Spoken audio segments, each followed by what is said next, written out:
அனைவருக்கும் வணக்கம். ஓம் சாய்ராம். நான் உங்க மித்ரா சதீஷ் சேனல்ல இருந்து உங்ககிட்ட பேசிட்டு இருக்கேன். இன்னைக்கு ஹேமாம்மா வாழ்க்கையில நடந்த ஒரு அழகான அற்புதத்தை தான் நம்ம பார்க்க போறோம். இந்த அற்புதம் பாத்தீங்கன்னா தீபாவளி அன்னைக்கு அவங்களுக்கு நடந்திருக்குது. பாபா அவங்களுக்கு ஒரு கிஃப்டை கொடுத்துருக்கிறாரு தீபாவளி அன்னைக்கு, அதுவும் ஷீரடியில. எப்படி கொடுத்தாரு, என்ன கொடுத்தாரு, அந்த அழகான அற்புதத்தை தான் இன்னைக்கு நம்ம இந்த வீடியோல பார்க்க போறோம். இந்த ஹேமாம்மாவுக்கும் அவங்க குடும்பத்தினருக்கும் ஒரு பழக்கம் இருக்கு. என்னன்னா, தீபாவளி, பொங்கல் இத மாதிரியான விசேஷ நாட்கள்லாம் வருது இல்லையா, அவங்களோட முறைப்படி அந்த மாதிரியான விசேஷ நாட்கள்ல அவங்க வீட்டில் கொண்டாடுறதை விட ஷீரடியில போய் பாபாவை தரிசனம் பண்ணி ஷீரடியில கொண்டாடுறதை தான் அவங்க ஃபேமிலியும் அவங்களும் ரொம்ப விரும்புவாங்க. அப்படி கொண்டாடினாதான் அவங்களுக்கு ஒரு மனநிறைவு ஏற்படும் அப்படின்னும், வீட்டில் கொண்டாடினா அது ஒரு திருப்தியே இருக்காது, கொண்டாடினா மாதிரியே இருக்காது அப்படின்றது தான் ஹேமாம்மாவுடைய வழக்கம். ஹேமாம்மா அதை தான் செஞ்சிட்டு இருக்காங்க. இப்போ சொல்ல போற இந்த சம்பவம் பார்த்தீங்கன்னா 2016ஆம் ஆண்டு அவங்க ஷீரடிக்கு போகும்போது நடந்திருக்குது. இவங்க கூட பார்த்தீங்கன்னா துபாயில இருந்து இன்னொரு ஃபேமிலியும் வந்திருக்காங்க. இப்போ சொந்தக்காரங்க ஃபேமிலிலாம் சொல்லுவோம் இல்லையா, அந்த மாதிரி துபாயில இருந்து இவங்க கூட இன்னொரு ஃபேமிலியும் வந்திருக்கிறாங்க. அந்த துபாயில இருந்து வந்த ஃபேமிலியில இருக்கிறவங்கள ரக்ஷனான்னு ஒரு பொண்ணு. அந்த பொண்ணுக்கு பார்த்தீங்கன்னா இந்த ஹேமாம்மாவுடைய பொண்ணுங்க இருக்காங்க இல்லையா, அவங்க வயசு தான் இருக்கும். அந்த பொண்ணும் பார்த்தீங்கன்னா ஹேமாம்மாவுக்கு பொண்ணு மாதிரி. அந்த பொண்ணும் ஹேமாம்மா மேலே ரொம்ப பாசமாக நடந்துப்பாங்க. ஹேமாம்மாவும் அந்த பொண்ணு மேலே அன்பாவும் பாசமாகவும் நடந்துப்பாங்க. இந்த மாதிரி அவங்க 2 பேரோட உறவு. இவங்க 2 பேர் ஃபேமிலியும் பார்த்தீங்கன்னா தீபாவளி அன்னைக்கு ஷிரடிக்கு போய் அங்கே தீபாவளியை கொண்டாடலாம் அப்படின்ட்டு முன்கூட்டியே திட்டமிட்டு வச்சிருந்தாங்க. அதன்படி ஷிரடியில் இருக்கக்கூடிய பாபாவை பார்க்கறதுக்காக ஒரு தீபாவளி நாளில் இவங்க எல்லாரும் அங்கே வந்திருக்கிறாங்க. தீபாவளினாலே எல்லாரும் புது ட்ரெஸ் போடுவோம் இல்லையா, அதனால பாபாவுக்கும் என்ன பண்றாங்கன்னா அவருடைய சமாதி இருக்கும் இல்லையா, அது மேல போர்த்தக்கூடிய ஒரு வஸ்திரத்தை புது ஆடையை வாங்கிட்டு போறாங்க. ஹேமாம்மாவும் அவங்க குடும்பத்தினரும் ஷிரடிக்கு போயிட்டு அங்க இருக்கக்கூடிய சமாதி மந்திரில பாபாவை தரிசனம் பண்ணிட்டு அங்க இருக்கக்கூடிய பூசாரி இருப்பார் இல்லையா, அவர்கிட்ட இவங்க எடுத்துட்டு வந்த அந்த புது ஆடையை அவர்கிட்ட கொடுக்குறாங்க. அவரும் அந்த ஆடையை பாபாவுடைய சமாதி மேல போர்த்தி விட்டுட்டு, இந்த வஸ்திரம் ரொம்ப நல்லா இருக்குமா அப்படின்னு சொல்லி ஹேமாம்மா கிட்ட அந்த பூசாரி சொல்றாரு. அதுக்கப்புறம் ஹேமாம்மா பாத்தீங்கன்னா கண்ணை மூடி பாபா கிட்ட பிரார்த்தனை செய்யறாங்க. பாபா, நாங்கள் இன்னைக்கு தீபாவளி ரொம்ப நல்ல நாள், உங்களை பார்க்கறதுக்காக வந்திருக்கோம். எங்கள் கூட எங்கள் பசங்களும் துபாயிலேருந்து எங்கள் சொந்தக்காரங்க எல்லாரும் வந்திருக்கிறாங்க. நீங்கள் எங்களுக்கு உங்களுடைய அருள் வேணும். நீங்கள் ஏதாவது எங்களுக்கு தரக்கூடாதா, தீபாவளி அதுவும் ஒரு கிஃப்ட் மாதிரி ஏதாவது உங்களால் தர முடியுமா அப்படின்ற மாதிரி மனசுக்குள்ளேயே ஹேமாம்மா பிரார்த்தனை செய்கிறாங்க பாபா கிட்ட. கொஞ்ச நேரம் கழிச்சு பார்த்தீங்கன்னா அங்கேருந்து அந்த ஐயர் இருக்கார் இல்லையா, அவரு பாபாவுடைய சமாதி மந்திர் மேலே இவங்க வாங்கிட்டு வந்த அந்த புது துணி இருக்கு இல்லையா, அந்த வஸ்திரத்தை எடுத்து ஹேமாம்மா கிட்ட கொடுக்குறாரு. இந்தாங்க, இந்த வஸ்திரத்தை நீங்க தானமா கொடுத்துடலாம் அப்படின்னு சொல்லி அந்த ஐயர் ஹேமாம்மா கிட்ட கொடுக்குறாரு. இப்ப தானமா கொடுக்கறதுனா வெளியே எடுத்துட்டு போய் கொடுக்கறது கிடையாது. ஷிரடியில பாத்தீங்கன்னா டொனேஷன் ரூம் அப்படின்னு ஒன்று இருக்கு. அங்க போய் நம்ம வாங்கிட்டு வந்த இந்த டொனேஷனா கொடுக்க வேண்டிய பொருளை அங்க கொடுத்துட்டா அவங்க தேவைப்படுறவங்களுக்கு கொடுத்துருவாங்க. அந்த மாதிரி ஒரு இடத்துக்கு இவங்க எடுத்துட்டு போறாங்க. அந்த ஐயர் பார்த்தீங்கன்னா இந்த வஸ்திரத்தை கொடுக்கும்போது ஒரு மாலையும் சில பூக்களையும் வச்சு அந்த துணி மேலே வச்சு கொடுக்குறாரு. ஹேமாம்மா நடந்து போயிட்டே இருக்கிறாங்க. போகும்போது பார்த்தீங்கன்னா அவங்களுக்கு பாபாவுடைய குரல் உள்ளுக்குள்ளேருந்து கேட்குது. நான் உனக்கு தீபாவளி பரிசை கொடுத்துட்டேன், உன்னோட இருக்கிறவங்களுக்கும் இதை கொடு அப்படின்னு சொல்லி அந்த குரல் சொல்லுது. பாபாவுடைய அந்த குரல் அவங்களுக்கு கேட்குது. ஹேமாம்மாவுக்கு ஒன்றும் புரியல. அவங்க கையில் இருக்கிறது பார்த்தீங்கன்னா பாபாவுடைய வஸ்திரம், ஒரு மாலை, கொஞ்சம் பூக்கள். இதில் என்ன கிஃப்ட் இருக்கும், இதில் என்ன பரிசு இருக்கும், எப்படி இதை பிரித்து தர சொல்கிறாரு பாபா அப்படின்னு சொல்லி யோசிச்சுட்டு, ஓ பாபா பூவை தான் கொடுக்க சொல்லியிருக்கிறாரு போல அப்படின்னு நினச்சிக்கிட்டு ஹேமாம்மா வராங்க. அவங்க ரூமுக்கு வந்ததுக்கு அப்புறம் பார்த்தீங்கன்னா பாபா மேலே போர்த்துன அந்த வஸ்திரம் இருக்கு இல்லையா, அதை இன்னும் நல்லா மடிக்கலான்னு சொல்லி மடிக்கும் போது திடீர்னு அதுக்குள்ள இருந்து பார்த்தீங்கன்னா ஒரு ஆரஞ்சு கலர்ல ஒரு சுருக்கு பை மாதிரி ஒரு சின்ன பை டமால்னு கீழே விழுது. என்னன்னு எடுத்து பார்க்குறாங்க. அதுக்குள்ள பார்த்தீங்கன்னா பாபாவுடைய உருவம் பதித்த 9 நாணயங்கள், ஒரு சின்ன பாபா போட்டோ, அப்புறம் பாபாவுடைய உதி அந்த சின்ன பொட்டலத்துக்குள்ள அந்த ஆரஞ்சு கலர் பைக்குள்ள இருந்திருக்குது. அதை பார்த்த உடனே ஹேமாம்மாவுக்கு பார்த்தீங்கன்னா செம்ம ஷாக்கு. அதே மாதிரி பயங்கர சந்தோஷமாகவும் அவங்களுக்கு ஆகுது. பாபா நம்ம கேட்டதுக்காக தீபாவளி கிஃப்டை நம்மளுக்கு கொடுத்துட்டாரு அப்படின்றது, அதுவும் எவ்வளோ சூப்பரான ஒரு கிஃப்டை நம்மளுக்கு கொடுத்துருக்கிறாரு. அவருடைய உருவம் பதிச்ச 9 காயினை வந்து நம்மளுக்கு கொடுத்துருக்கிறாரு அப்படின்ட்டு பயங்கர சந்தோஷம் ஹேமாமாவுக்கு.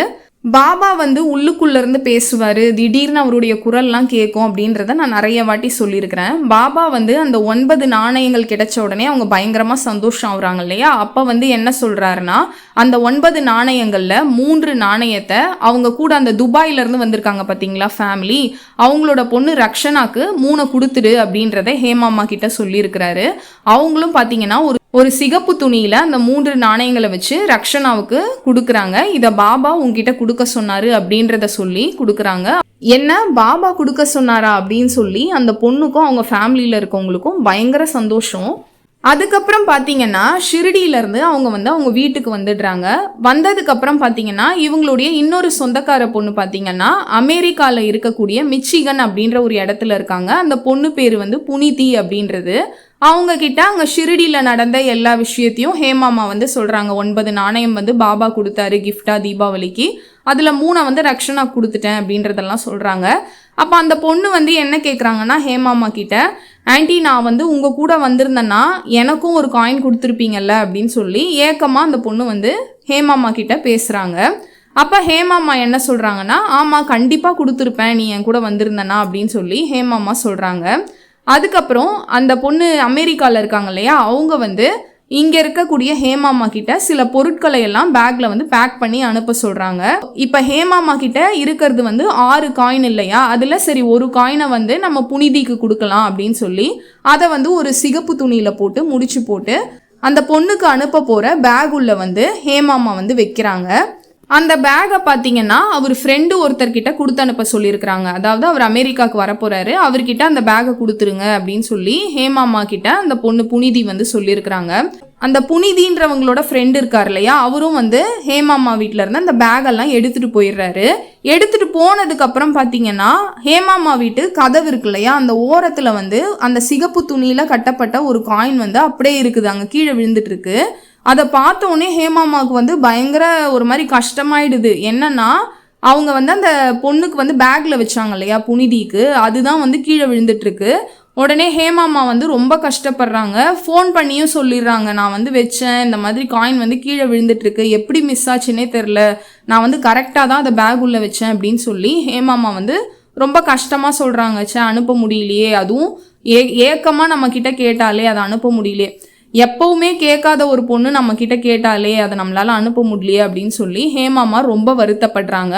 வருத்தப்பட்டுட்டு அவங்க வீட்டில் இருக்கக்கூடிய பூஜை ரூமில் இருக்கக்கூடிய பாபாவுடைய ஃபோட்டோ சிலை முன்னாடிலாம் போய் நின்று பாபா கிட்டேயும் சொல்கிறாங்க, பாபா என்கிட்ட இது வரைக்கும் எதுவும் கேட்டதில்லை, ஃபஸ்ட் டைமாக வந்து இந்த மாதிரி உங்களோட காயினை கேட்டு அதை கூட என்னால் அனுப்ப முடியல அப்படின்னு சொல்லி ரொம்ப வருத்தப்பட்டு ஹேமாமா வந்து கண்ணீர் விடுறாங்க. நான் வந்து வாக்கு கொடுத்துட்டேன், உனக்கு அனுப்புகிறேன்னு சொல்லி வாக்கு கொடுத்துட்டேன், ஆனால் வந்து இப்போ என்னால் இதை அனுப்ப முடியல, எனக்கே ஒரு மாதிரி தர்ம சங்கடமாக இருக்குது அப்படின்ற மாதிரி ஹேமாமா வந்து ரொம்ப வருத்தப்படுறாங்க. சில நாட்கள் கழித்து பார்த்தீங்கன்னா ஹேமாமா அனுப்பி வச்ச அந்த பேக் இருக்கு இல்லையா, அது வந்து அமெரிக்காவில் இருக்கக்கூடிய புனிதி கிட்ட போய் சேர்ந்துருது. அங்கே போனதுக்கப்புறம் பார்த்தீங்கன்னா இப்போ அந்த புனிதின்றவங்க வந்து ஹேமாமாவுக்கு கால் பண்ணுறாங்க. கால் பண்ணி என்ன சொல்கிறாங்கன்னா, ஆன்ட்டி நீங்கள் என்னை ஏமாத்துறீங்களா அப்படின்னு சொல்லி அந்த பொண்ணு கேட்குறாங்க. அப்போ வந்து ஹேமாமா ஷாக் ஆகி கேட்குறாங்க, என்னம்மா நான் உன்னை என்ன ஏமாத்தினேன் அப்படின்னு சொல்லி ஹேமாமா கேட்குறாங்க. அப்போ அந்த பொண்ணு என்ன சொல்கிறாங்கன்னா, என் பேக்கில் நீங்கள் அனுப்பி வச்ச அந்த காயின் வந்து இருக்குது அப்படின்னு சொல்லிட்டு புனிதி சொல்கிறாங்க. உடனே போயிட்டு இவங்க அவங்களுடைய பெட்டி ட்ராயர் எல்லாத்தையும் திறந்து பார்க்குறாங்க. இவங்க கிட்ட இருந்தது பார்த்தீங்கன்னா மொத்தம் 6 காயின் இல்லையா, அதில் 5 காயினை வந்து ஒரு பெட்டிக்குள்ளே வச்சுருக்குறாங்க. அந்த பொண்ணு புனிதி இருக்காங்க இல்லையா, அவங்களுக்கு அனுப்ப வேண்டிய அந்த ஒரு காயினை பார்த்தீங்கன்னா ஒரு சிகப்பு துணியில் கட்டி அதை ஒரு ட்ராயரில் தனியாக ஹேமாமா வச்சுருந்துருக்குறாங்க. எனக்கு வந்து நீங்கள் அனுப்பி வச்ச காயின் வந்துருச்சு அப்படின்ட்டு ஃபோனில் சொன்ன உடனே வேகமாக போயிட்டு ஹேமாமா அவங்க ட்ராயரு அவங்களுடைய பெட்டி எல்லாத்தையும் திறந்து பார்க்குறாங்க. எல்லா காயினுமே கரெக்டாக இருக்குது. கரெக்டாக 6 காயின் வந்து அவங்க வீட்டில் இருக்குது. இவங்க அனுப்பி வைக்கணும்னு நினச்ச அந்த கீழே விழுந்திருந்தது இல்லையா அவங்க வீட்டுக்கு கதவு பின்னாடி, அந்த காயினும் பார்த்தீங்கன்னா ட்ராயரில் கரெக்டாக இருக்குது. அந்த பொண்ணை வந்து உடனே ஹேமாமா சொல்கிறாங்க, எங்கே உன்கிட்ட வந்து அந்த காயினை வந்து எனக்கு ஃபோட்டோ எடுத்து அனுப்பு அப்படின்னு சொல்லி புனிதி கிட்ட சொல்கிறாங்க. புனிதியும் பார்த்தீங்கன்னா ஃபோட்டோ எடுத்து அனுப்புகிறாங்க. அதே காயின் தான் பாபா வந்து இவங்களுக்கு கொடுத்தாரு இல்லையா, அதே அவருடைய உருவம் பதிச்ச அதே காயின் தான். அந்த காயினை பார்த்த உடனே ஹேமாமா வந்து பயங்கரமாக ஷாக் ஆகுறாங்க, ஆச்சரியப்படுறாங்க. இது எப்படி சாத்தியம், நம்ம வீட்டில் இருக்க 6 காயின் அப்படியே இருக்குது, அப்புறம் எப்படி அமெரிக்காவுக்கு இந்த காயின் போச்சு அப்படின்ட்டு கொஞ்ச நேரம் யோசிக்கிறாங்க. அதுக்கப்புறம் தான் புரியுது இது எல்லாமே பாபாவோட வேலை அப்படின்றது ஹேமாமாவுக்கு புரியுது. அந்த அமெரிக்காவில் இருக்கக்கூடிய புனிதி இருக்காங்க இல்லையா, அவங்க என்ன சொல்கிறாங்கன்னா, ஆண்டி அந்த காயின் வந்து ரொம்ப அழகாக இருக்குது, அதே மாதிரி சந்தன வாசமும் அந்த காயினில் வந்துட்டே இருக்குது அப்படின்றதையும் புனிதி சொல்கிறாங்க. அப்புறம்தான் இவங்களுக்கு நல்லா புரியுது இது எல்லாமே பாபாவுடைய லீலை அப்படின்றது ஹேமாமாவுக்கு புரியுது. இந்த அனுபவத்திலிருந்து பாபா எங்களுக்கு கற்றுக் கொடுத்த ஒரு பாடம் என்னன்னா, பாபா இன்னமும் உயிரோடு இருக்கிறாரு, அவர் எங்கேயும் போகலை, நாம அவரை உணரணும், அவர் எப்போதும் நம்மோடு இருக்கிறாரு அப்படின்றத ஹேமாமா நல்லா இந்த லீலையிலேருந்து புரிஞ்சுக்கிறாங்க. இது ஒரு சாதாரண சம்பவமே கிடையாது, இது நம்பிக்கையின், பக்தியின், அருளின் வெளிப்பாடு. பாபா எப்பவும் நம்ம கூடவே இருக்கிறாரு அப்படின்றது தான் இந்த லீலையோட சுருக்கம் அப்படின்றத சொல்லி ஹேமாமா இந்த பேட்டியை முடிச்சிருக்கிறாங்க. பாபா எங்கேயும் போகலை, 6 நாணயங்கள் இல்லாமல் எக்ஸ்ட்ரா ஒரு நாணயத்தை அந்த அமெரிக்காவில் இருக்கக்கூடிய பொண்ணுக்கு அவரே கொடுத்துருக்கிறாரு.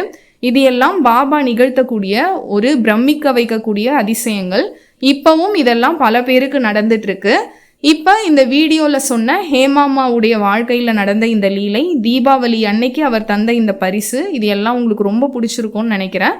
அடுத்ததாக பாபா நிகழ்த்தின வேற ஒரு லீலையை நம்ம பார்க்கலாம். நன்றி, வணக்கம், ஓம் சாய்ராம்.